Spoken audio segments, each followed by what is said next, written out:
can kind of put them in their respective places. So that's the calvera, that's our skull cap. All right, and here we have our brain. All right, so that's the front part, back part, sides, and then I flip it over, inferior aspect, where we have our little tiny brain. Okay. So frontal lobe, that's where we have executive function. Not so much memory, but just how we go into decision making, etc. Okay. And then we have our parietal lobe, which is kind of like right above here in this spot. That's like our somatosensory part of our brain, so sensation, also motor control. Okay. And then we have the temporal lobes on the sides here. Those kind of store our language and speech centers. Okay. And then occipital lobe posteriorly, those are our vision centers. Okay. And you know, let's say you guys ever do like a kind of like a neuro rotation, like whether it be like physician assistants, PT school, MD school. You know, it's really shocking to see somebody with a stroke and then that stroke affecting these parts of these brains, and then having seen that, how it actually presents. So essentially, if somebody has a stroke that affects their parietal lobe, you'll notice that one of the biggest signs is that half their body is non-functional.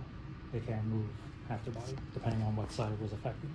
Or even if they have really rare an occipital lobe stroke, their vision goes. All right, so a lot of these areas, they correlate with function as to where you have that brain bleed. Everybody knows what a stroke is? Okay, just making sure. Okay. All right, so yeah, so just, you know, it's something like how you see anatomically how something gets damaged, and then you see that phenotypically. Okay. Okay. So that's basically cerebrum. If I flip it over, and we have our little tiny brain, which is the cerebellum, and that's coordination centers. Okay, so a lot of athletes, and I think I heard this somewhere, I never validated it, but I was told that athletes, they actually have bigger cerebellums compared to like us ordinary folks, just because, you know, they're just amazing at what they do when it comes to motion. So you would imagine that this part of the brain has to be somewhat bigger compared to like us average Joes and Janes. So yeah, coordination centers. And then if we go like a little bit more midbrain, where we have this artery right here, right underneath that, right there, it's like a bulbous structure, that's going to be the pons.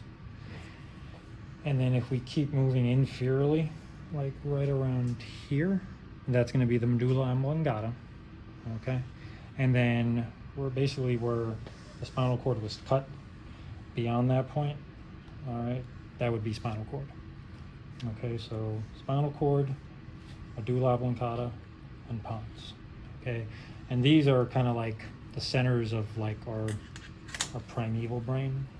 This controls blood pressure, respiration, a lot of the autonomic parts of the body that we don't really have to worry about at all.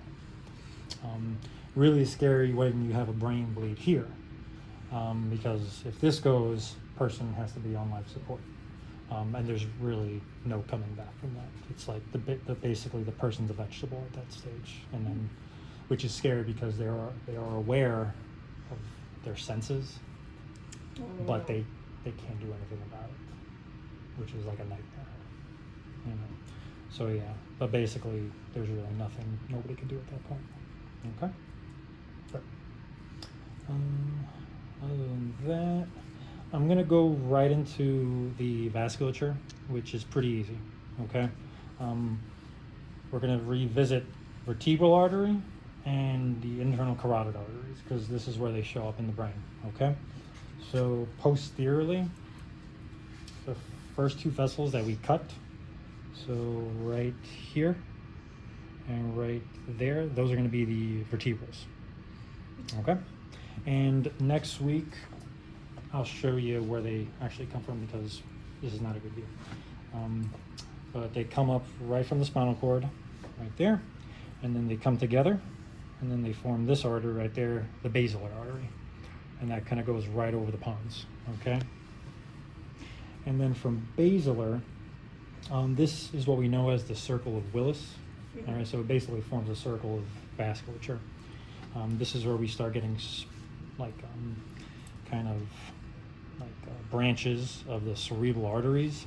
I'm not going to show you those because they're really deep into the brain. I'll give you an idea of where they actually are though, okay? So basilar is there. And then once we kind of go past the pons, right over here, so yeah, you can see a little bit right there as I hold my forceps. Show you guys. I won't test you guys on these, but I just want to show you guys these. That's posterior cerebral artery, and that's going to supply blood to the hindbrain, okay, along with the vertebral arteries. As we keep going forward, so right over here, see those little two holes that were cut? Right there and right there. Okay, there and there. So right there and right there. Those are going to be the internal carotid arteries. Okay, those also connect with basilar. All right, so there's like a circle in this area here. Internal carotids, they'll give a branch going anteriorly, anterior cerebral artery.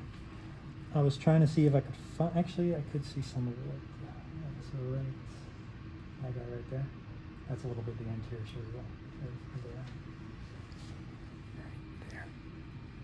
Right there. So that's anterior cerebral. And the last one is the middle cerebral artery. That's like the most important one. That's like where 80% of strokes actually happen. Unfortunately, I can't really see it just because it goes in that direction in there. So middle cerebral would be in there. All right, but I'd be doing a little too much damage if I started cutting in. The middle cerebral would go in that direction. That's where the carotid connects. Carotid comes straight up, right there, and then gives off anterior cerebral, and then gives off middle cerebral. Okay, and then those start to branch even into smaller arteries, so on and so forth. Okay, until it kind of reaches the top part of her head, and then from there you get venous circulation transitioning from arteries to veins, and then veins kind of go back in the opposite direction, down into the jugular vein, and then back into the heart. Okay, good. And then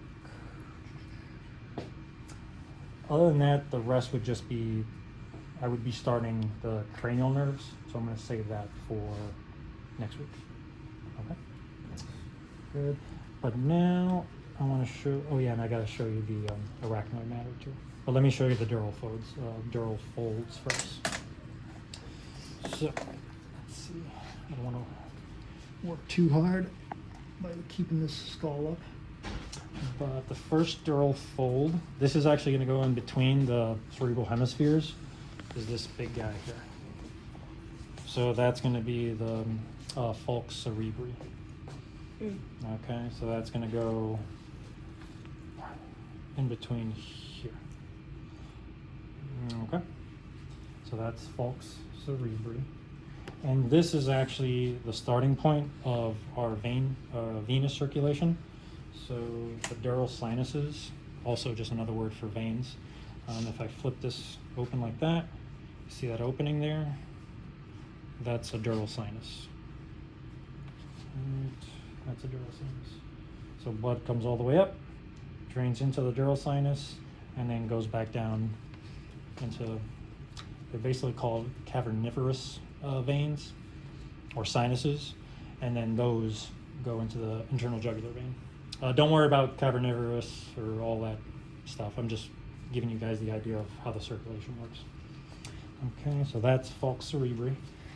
And then I'm going to see if I can, yeah, I guess maybe I could show you guys. It'd be better if this head was off the spinal column, but if anything, I'll show you guys again next week. Okay. So,